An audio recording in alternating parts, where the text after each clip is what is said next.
اهدنا الصراط المستقيم.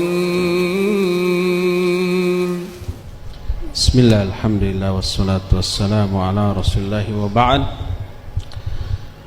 Ya, istilah salaf itu sendiri di Indonesia sudah terdengar sejak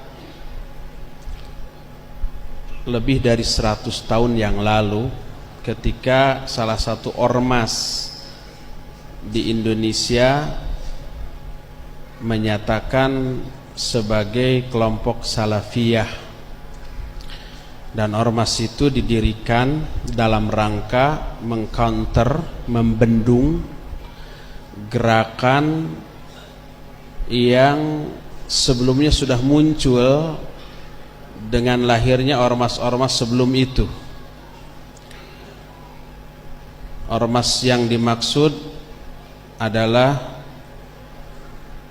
Muhammadiyah, yang saat itu berorientasi pada pemikiran Muhammad Abduh Jamaluddin Al-Afghani, yang dianggap sebagai pemikiran Aqlani, Mu'tazilah. Nah, muncul inisiatif dari beberapa kiai-kiai untuk membendung itu dan membawa nama Salafiyah. Itu awalnya. Makanya pesantren mereka disebut pesantren Salafiyah. Kemudian juga menamakan diri sebagai Ahlus Sunnah wal Jamaah dan seterusnya, karena membendung pola fikir Aqlani yang dibawa oleh ormas pendahulunya. Itu yang saya baca dari sejarah pendirian ormas-ormas tersebut. Akan tetapi yang menamakan diri sebagai kelompok Salafiyah ini pun memahami Salafiyah tidak seperti yang dibeberkan oleh para ulama. Yang dimaksud Salafiyah di sana adalah mengikuti ulama-ulama sebelum mereka. Ulama-ulama terdahulunya itu disebut secara bahasa dengan sebutan Salafiyah.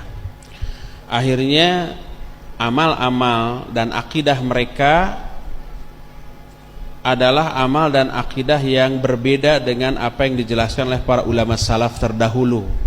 Dari segi akidahnya menganut faham umpamanya Asy'ari dan Maturidi. Dari segi fikih bermadhab kepada salah satu di antara 4 madhab, terutama madhab Syafi'i. Dari segi tasawuf menganut faham Ghazali atau Al-Junaidi. Itulah yang kemudian menjadi definisi dari kelompok Ahlus Sunnah wal Jamaah yang diajarkan di perguruan tinggi negeri di Indonesia. Jadi Ahlus Sunnah wal Jamaah adalah orang-orang yang akidahnya Asy'ari atau Maturidi, fikihnya salah satu di antara yang 4 terutama Syafi'i, dan tasawufnya Al-Ghazali atau Al-Junaidi. Selain itu tidak dianggap sebagai Ahlus Sunnah wal Jamaah. Itu awalnya. Sehingga orang menganggap bahwa Ahlus Sunnah wal Jamaah atau Salafiyah itu adalah orang-orang yang banyak berkutat di dalam amalan-amalan yang dianggap bid'ah, seperti zikir berjamaah, seperti mauludan, seperti tahlilan, seperti marhabaan, seperti perayaan-perayaan di kuburan, kuburiyin dan seterusnya. Sehingga sebagian orang merasa fobi dan anti terhadap istilah salaf atau Ahlus Sunnah wal Jamaah ini. Kemudian adapun dakwah salaf seperti yang kita lakukan sekarang ini, awal kemunculannya mendapat penentangan dari berbagai pihak karena perbedaan yang mendasar antara pola fikir dakwah salafiyah dengan kaum muslimin yang ada di negeri ini sebelumnya. Para pemuda Islam tahun 70 dan tahun 80 banyak dipengaruhi oleh buku-buku Islam yang masuk ke Indonesia. Dan buku Islam yang masuk ke Indonesia saat itu lebih banyak dari Mesir, dengan gerakan Ikhwanul Musliminnya dan tokoh-tokoh mereka. Buku-buku Hasan Al-Banna masuk, Said Qutb masuk, Muhammad Qutb masuk, Hasan Al-Hudaybi masuk, Fatiakan masuk, Said Hawa masuk, gitu ya. Dan itu sesuai dengan kondisi keislaman di Indonesia yang ketika itu berada dalam ketertekanan oleh pemerintah Orde Baru. Jadi pemuda Islam saat itu girohnya tinggi, ditekan. Ada buku-buku dari Mesir yang isi dari buku itu begitu pas dengan keadaan kaum muslimin di Indonesia. Maka masuk begitu gencar tanpa bisa ditahan, itu yang pertama. Kedua, pengaruh kedua yang juga masuk adalah pengaruh berhasilnya revolusi Iran, Khomeini tahun 79. Sehingga berpadulah antara konsep kedua ini. Konsep pertama, Ikhwan Muslimin dari aspek pembinaannya dengan membuat usroh-usroh seperti yang dilakukan oleh Hasan Al-Banna dengan melakukan sistem sel. Jadi satu anggota harus mencari anggota lain seperti sel membelah diri. Terus akhirnya banyak. Adapun konsep global demi tegaknya syariat Islam, pemerintahan Islam di Indonesia, banyak yang mengadopsi konsep revolusi Syiah Iran di sana. Banyak orang gandrung ke Hasan Al-Banna, gandrung ke Ikhwan Muslimin, gandrung ke Khomeini tanpa melihat bagaimana akidah mereka, karena ajaran akidah saat itu yang benar belum masuk ke Indonesia. Baru di akhir tahun 80-an, sekitar 88, 89 dan yang lebih gencar lagi tahun 90, mulailah beberapa orang ikhwan ustadz yang baru datang dari Saudi datang ke Indonesia dengan membawa buku-buku dari Saudi, buku-buku akidah, buku-buku manhaj, buku-buku yang berkaitan dengan apa itu salaf, apa itu ahlus sunnah wal jamaah. Bagi orang-orang harokin, hizbiyin yang memiliki ilmu, artinya memiliki kemampuan bahasa Arab, bisa mengkaji sendiri dengan niat yang ikhlas, yang tulus, begitu datang buku-buku itu bisa kaji sendiri, klop. Begitu klop, oh ini yang dicari. Akhirnya sedikit demi sedikit paham, mengerti, sehingga rata-rata para ustadz atau duat salafin tadinya berlatar belakang harokah. Mungkin mereka tadinya tokohnya, ada imamnya, pemimpinnya, atau minimal pembinanya, minimal ustadznya di sana. Terbiasa dakwah, memiliki ilmu yang dibutuhkan untuk bisa mengkaji sendiri. Kemudian setelah sadar bahwa selama ini salah, kemudian butuh tambahan ilmu, dia belajar lagi, akhirnya tambah mantap. Adapun bagi harokin yang tidak memiliki background atau dasar ilmu yang cukup, dia hanya mengandalkan fanatisme, semangat menggebu gitu ya, maka begitu datang salaf nggak klop.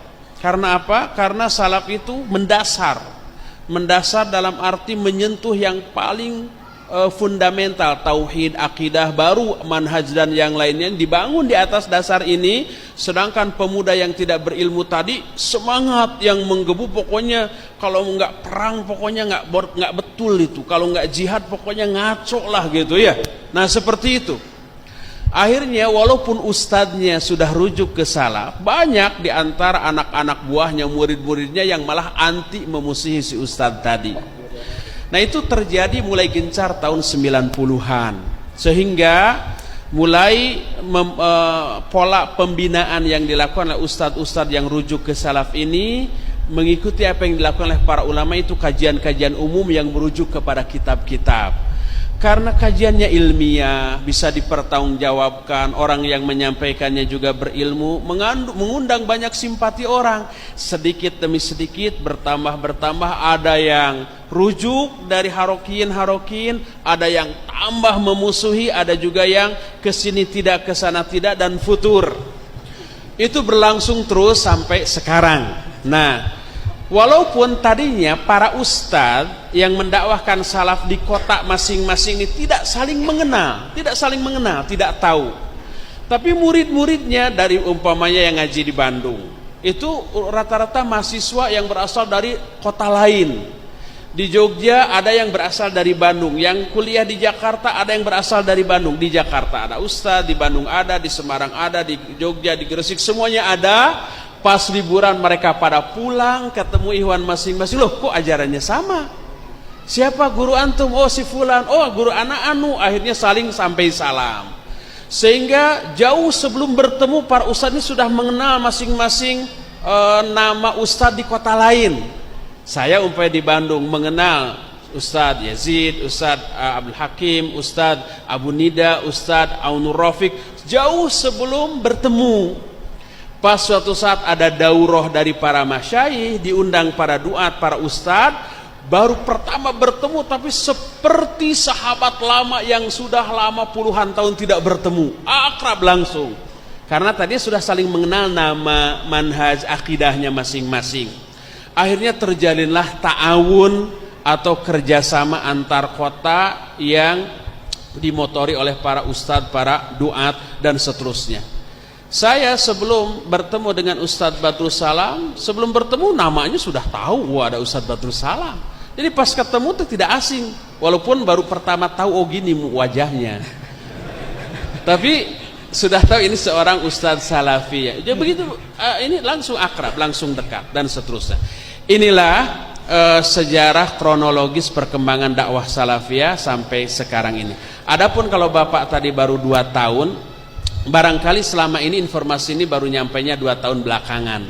Sebelum-sebelumnya udah dengar, tapi dengan versi yang mengerikan gitu ya, bahwa salafin disaklak, salafin ini sedikit-sedikit membid'ahkan, mengkafirkan, keras gitu ya, pokoknya kayak teroris. Mungkin itu yang tertangkap sebelumnya. Tapi setelah dengar, oh ternyata nggak sesuai dengan apa yang saya dengar selama ini. Akhirnya datang, akhirnya terus. Rata-rata yang seperti itu. Wallahu a'lam. Ya, jadi